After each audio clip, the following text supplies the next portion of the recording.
how the procedure of RTI, how the RTI is being application is being dealt with. You see that as soon as a PIO receives the RTI application, he has to determine whether the information pertains to his office or not. This is the first thing the PIO has to do. He has to go through the application. He has to go through the information that has been sought by the applicant, and he has to see whether the information is being pertaining to his office or not. If not, then he has to transfer the application to the concerned PIO. For example, I am in MCD and the application has been filed and the information pertains to Delhi Jal Board, and I know that this information is with the Delhi Jal Board. So I may transfer immediately. I have to transfer this application within the 5 days of the receipt to the concerned PIO with the intimation to the applicant. So I will say that this your information, your application has been transferred to the PIO at Delhi Jal Board and under Section 6(3) of the RTI Act, right? And you can obtain the information directly from the PIO Delhi Jal Board. For example, there are 5 points. This may say out of that 2 points, two information, 2 points information is being within my office, and 3. So I will transfer pertaining to those 3 points information to the concerned PIO. Rest 2 information I will provide myself. So if the information is being there pertaining to my office, then I have to provide within the 30 days of the request.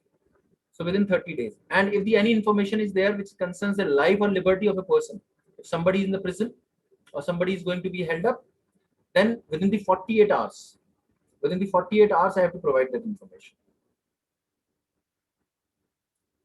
Now, if the PIO does not give you the information, if the PIO does not give you the information within the specified time, that is 30 days, it will be deemed a refusal.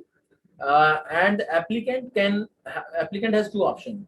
Applicant file a complaint straight away with the Central Information Commission or the State Information Commission, or may file the first appellate authority.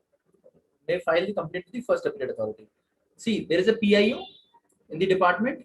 The first appellate authority is in the same department, right? So first appeal is given in the same department with the, and the first appellate authority is the superior or the higher official of the department in which the CPIO is there. So over the CPIO there is a first appellate authority, and but the second appeal is in the Central Information Commission or the State Information Commission.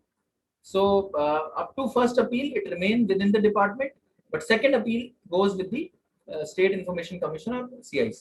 Now, appeal against the order of CIC is filed with the High Court. So you can go to High Court and then you can go to Supreme Court. But always, it is very interesting to know that the first information, if you get by filing ₹10, and the PIO refuses to give the information, you file the first appeal. First appeal, the PIO, the first appellate authority also refuses to give information. Then you go to CIC. CIC passes an order. CIC passes an order to give the information to the that concerned PIO. But the PIO or the government department chooses to go to High Court against the order of the CIC. Then in that case, you may not fight your case yourself. The CIC may fight the case for you. So in that case, you may get the information even from the top Supreme Court at the cost of ₹10. So complaint may be filed with the first appellate authority, and if the payment of further fees is required, the PIO will intimate. Now, what is the fees required? Fees required is you can say that with the application ₹10. Now, there is a practice. Usually, what happens that most of the people they file the RTI application and they submit. वो क्या करते हैं, ₹50 का draft लगाते हैं, or ₹100 draft they attach with the application, assuming that ₹10 is the application, and remaining whatever information we will be, it will be running in some pages. So you deduct that.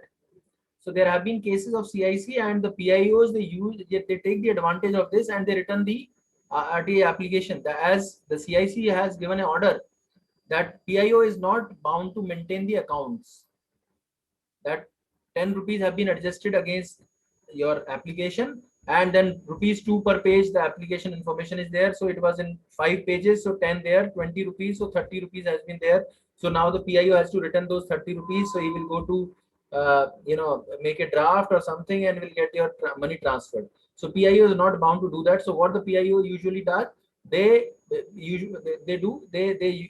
reject the application. They send the application back. So avoid that, and first initially file only 10 rupees DD or whatever the mode they are asking for, and then whatever additional information the additional money they are asking for, then on the basis of that you deposit. So what are the charges? Rupees 2 for each page, A4 size or A3 size paper.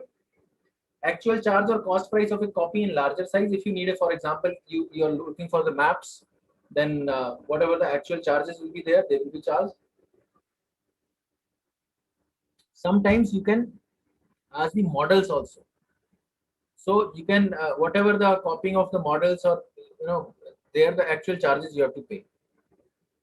Now, for inspection of records, sometimes you, as I told you, that you will go for inspection of records. So no fee for the first hour, but then a fee of rupees 5 for each 15 minutes, and thereafter would be charged. So it means it is a 20 rupees for hour after that initial 1 hour. And if you looking for any CD, any information in CD, then 50 rupees, as I told you.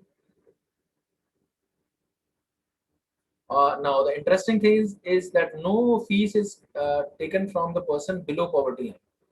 Right? So a person who is below poverty line, he needs to only attach the copy of his BPL certificate, and he can get the information free of cost.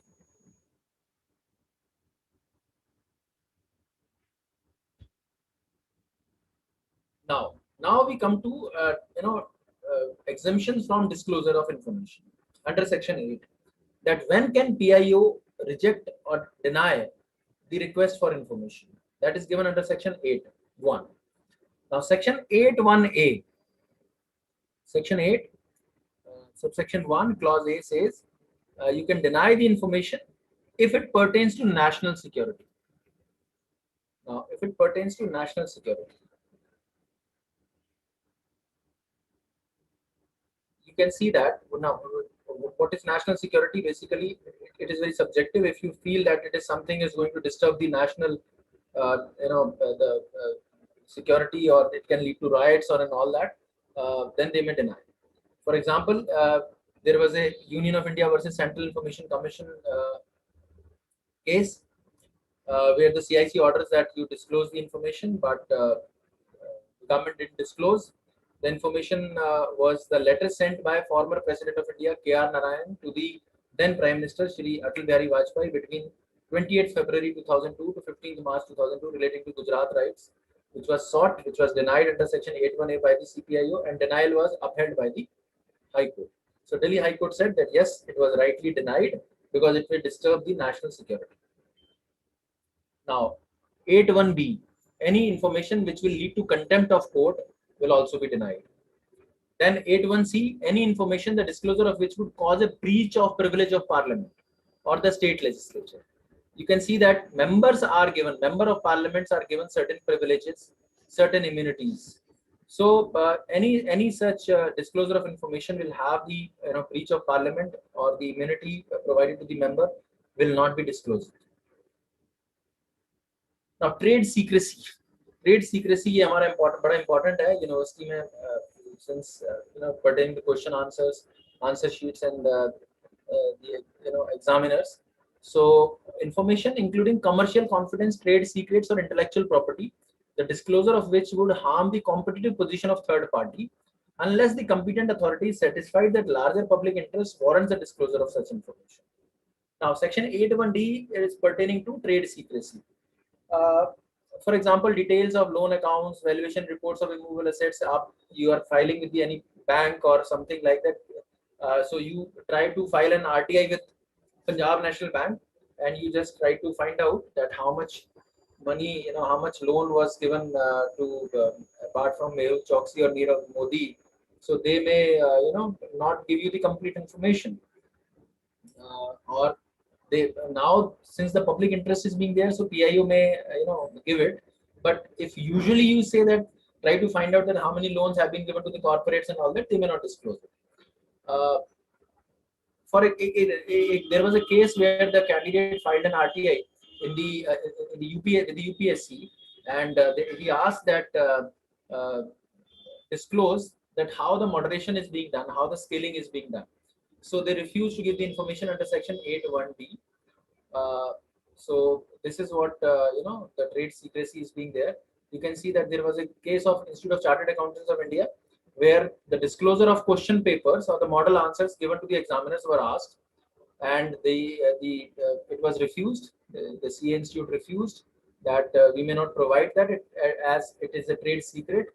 But the Supreme Court held that after the examination has been, after the examination has taken place and evaluation has been done, so then you can disclose. Before that, you cannot disclose. Similarly, RBI denied information under RTI on demonetization, citing intellectual property laws. Then section 8(1)(e), fiduciary relationship. Fiduciary relationship is something which is in trust, which is in confidence, is being, that relationship is being there. Suppose, for example, you provide certain information to your employer. You provide your degrees, you provide your personal information, that how many family members you have, and suppose, something, secret information, confidential information, which you are supposed to share with the employer, you do that. So that information, the PIO may not disclose it unless and until you have acted in a prejudicial manner to the employer, to the interest of the employer. So that information may also not be disclosed.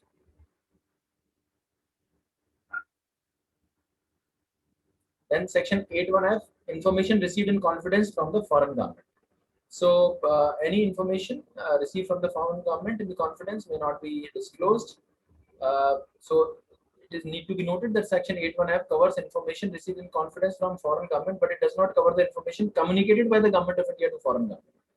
So it means that Rafale deal, whatever the communication is being given by the France to the government of India, you may not be able to get it. Section 8(1)(f) may be invoked, but whatever communication has been given, communicated by government of India to the foreign government, then that you can get, unless and until it is a national security. So since the Rafale deal may be a national security importance, so it may be denied under section 8(1)(a) also. But any information which is being there, which is communicated by the Indian government to the foreign government, that you can get. Then section 8(1)(g), safety of information, safety of informer in law enforcement. So the information, the disclosure of which would endanger the life or physical safety of any person or identity, the source of information or assistance given in confidence for law enforcement or security purposes. There have been multiple cases where the students get failed and they ask the name of the examiner. Examiner का नाम बताओ जो बार-बार fail करता है मुझे.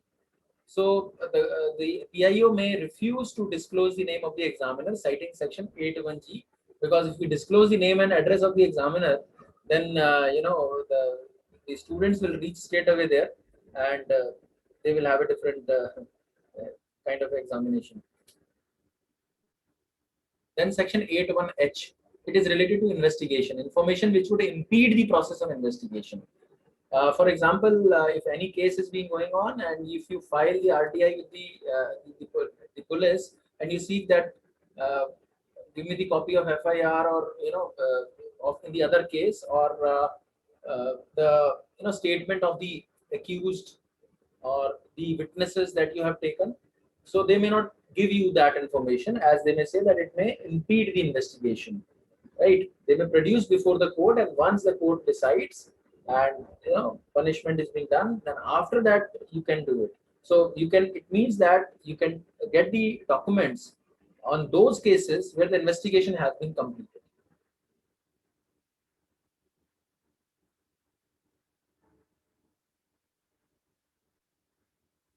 But you can see that in the BS Mathur versus Public Information Officer of Delhi High Court, the High Court of Delhi has held that mere pendency of an investigation or inquiry is by itself not sufficient justification for withholding information. It must be shown that the disclosure of the information sought would impede, or even on lesser threshold, hamper or interfere with the investigation. Now there is a case which is going on for 10 years and no investigation is being carried out. The investigating officer is silent and is being in the ठंडे बस्ते में डाला हुआ है. So then he cannot invoke section 81H. He has to show, the PIO has to show that how this information is going to hamper the how this information is going to hamper the investigation or impeding the investigation. This is important. Then cabinet papers, including records of deliberations of the Council of Ministers, Secretaries, and other officers that you cannot get, to what discussion went on in the cabinet and how they decided. So you cannot get the proceedings of the cabinet meetings before the important decisions are being taken, like abrogation of Article 370 and all that. So cabinet important decisions are being taken. So you cannot get under PIU may deny it under section 81I. Then 81J. Now that is important. This is the information related to personal information, the disclosure of which has no relation to any public activity or interest. I asked a question that can you ask salary slip of your colleague? So the answer is yes, you can ask for the salary slip of the colleague. But if I am a PIO, I will disclose only that part of salary slip to you which is being given by the government as a salary component. So salary, DA, basic pay, TA, I will disclose that, but I may not disclose the deductions that he is doing. So deductions is personal, but the receipts that I am getting is not personal.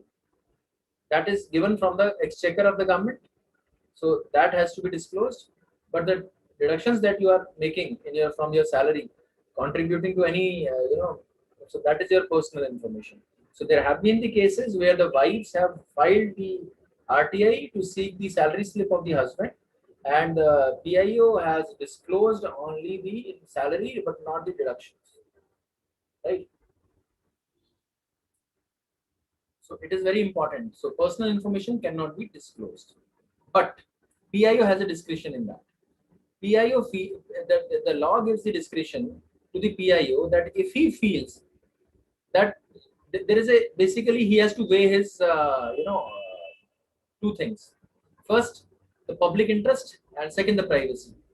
If breaching the privacy of an individual benefits the larger public interest, then that even the personal information may be disclosed. For example, somebody has taken the admission or the job on fake caste certificate, then it is a personal information. But if the PIO feels that there have been complaints and it appears that it has been, that disclosure of that caste certificate may doing the justice with the public, so he may do that, right?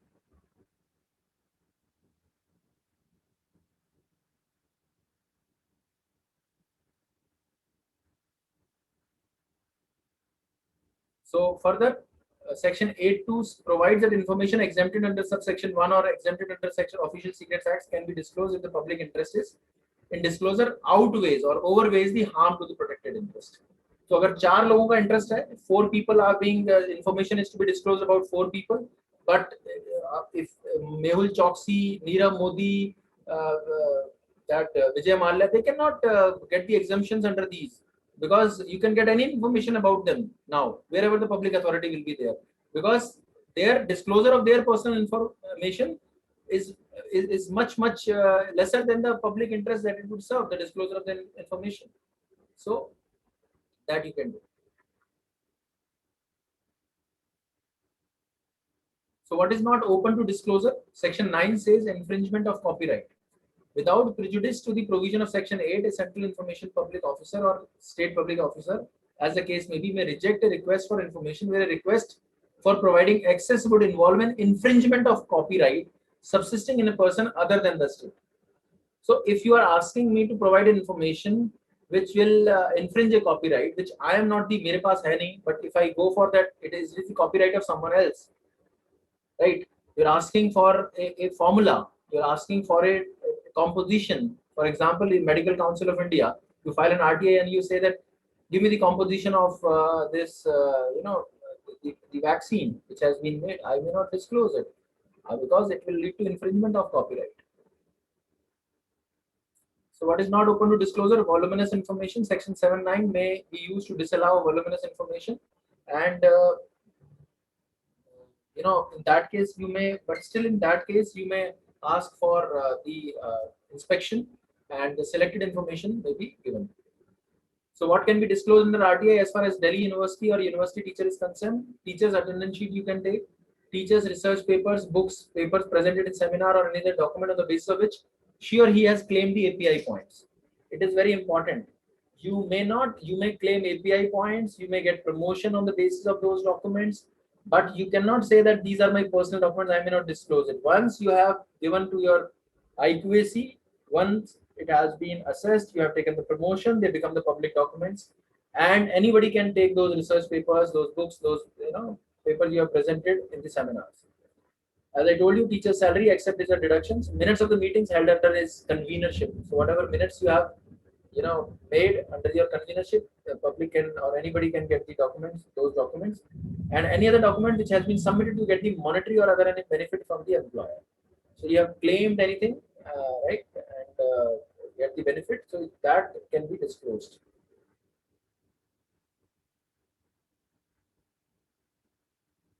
Now, no suit, prosecution, or other legal proceeding shall lie against any person for anything which is in good faith done or intended to be done under the act or any rule made hereunder.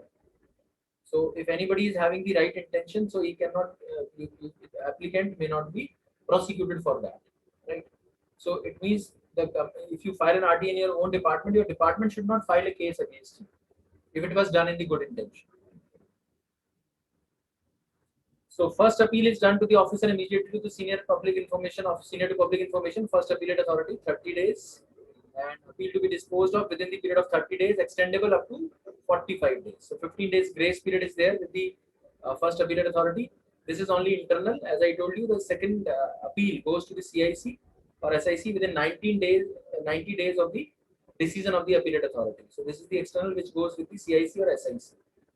So penalties, what the penalties the CIC may impose? CIC may impose a penalty of 250 per day for the delay which continues, but the total amount will not exceed 25,000 for not furnishing information in 30 days, misleading the information, providing wrong information, not publishing information suo moto, not computerizing data and uploading on website. You can see that where there are many cases where the PIOs themselves are involved in corruption, and they know that if they do not give the information, the case will take more than it is a long procedure, and in the CIC the case may come after 1 year, and by the time the applicant may do something or may lose the interest or whatever, and at most what happens that if they do not disclose the information, they have to pay only 25,000 from their own pocket. So they have already made so much of money, so they don't mind denying the information. So this amount needs to be increased.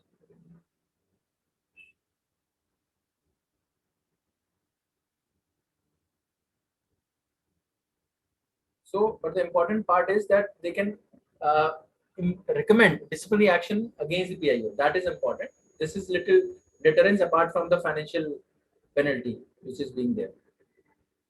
So this is what the chart is, that it goes 30 days and then 48 hours of life liberty information related to third party, then 10 days extra you can get, the PIO gets to provide the information, then appeal within the 30 days with the appellate officer, and the second appeal has to be made within the 90 days to the CIC or SIC. Then it goes to High Court or it can go to Supreme Court. This is the final disposal of getting the information.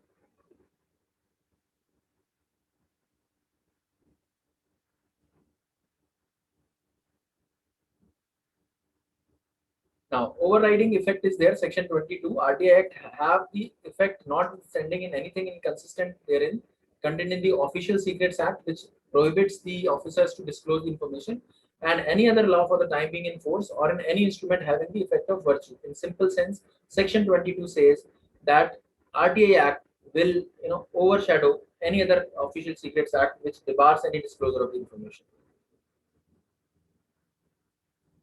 Now, digital right to information system has been there. You can see that there the portal has been established. I will just show you how the information, how the RTI can be filed online.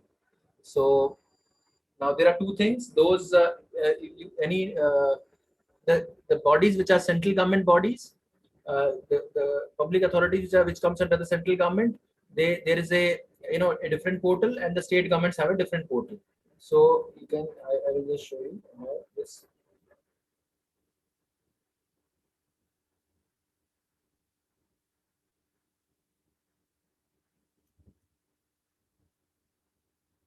So you go through RTI login. In the Google, you search RTI login. So you will get rtionline.gov.in. You click it. So you have to create a username, right? Username and password, like I have done it. So I will just click it and will show you. Then my password is since already shown. This is what it comes. That I have, through this my account, I have other accounts also. So through this account, I have filed 7, RTIs, and how they have been disposed. You can see. So recent one was a UGC. So this is the this information I sought from UGC, right? Uh, and this was a, you can see that simply you have to put the, or for example, if I just,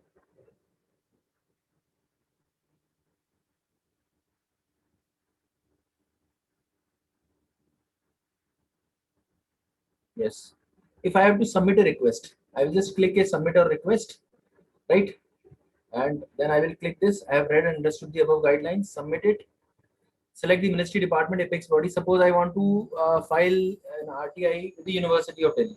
So I will select Department of Education, because it comes under Department of Education.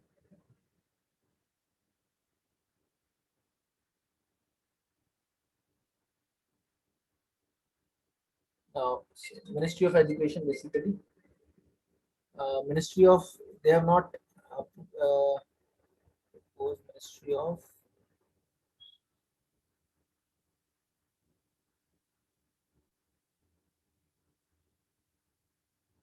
Ministry of Human Resource Development.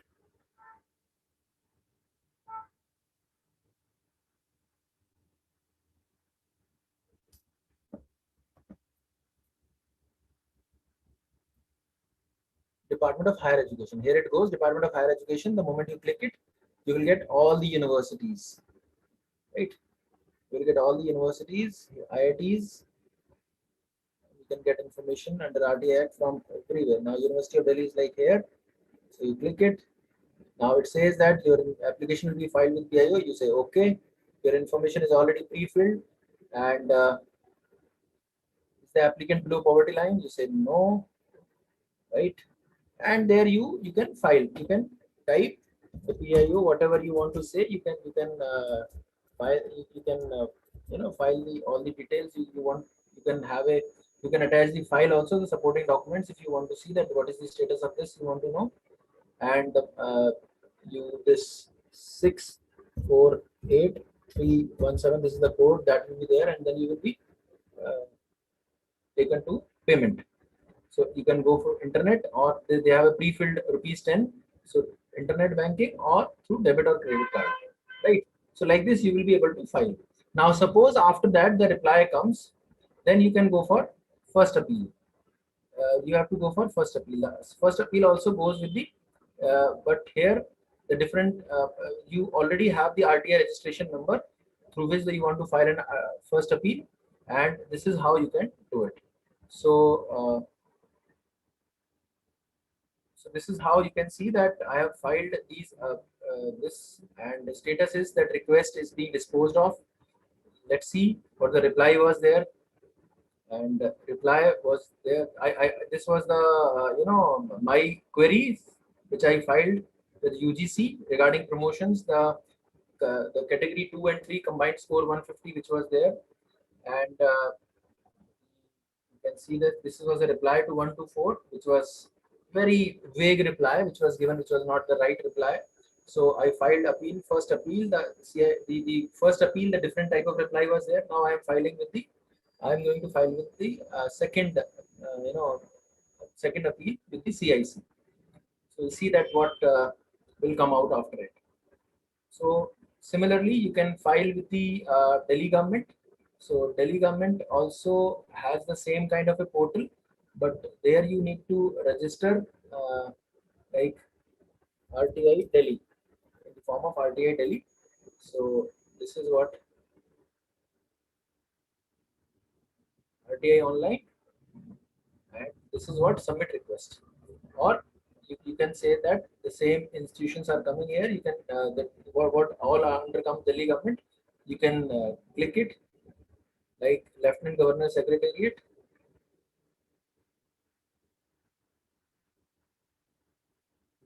I have understood it, and then you go for submit. So then you have to email ID, mobile number, and then you can go inside. You need not to have a registration for that. So it is on simple applicant basis, the ID basis. So this is what all you can go through it. And you can just get it.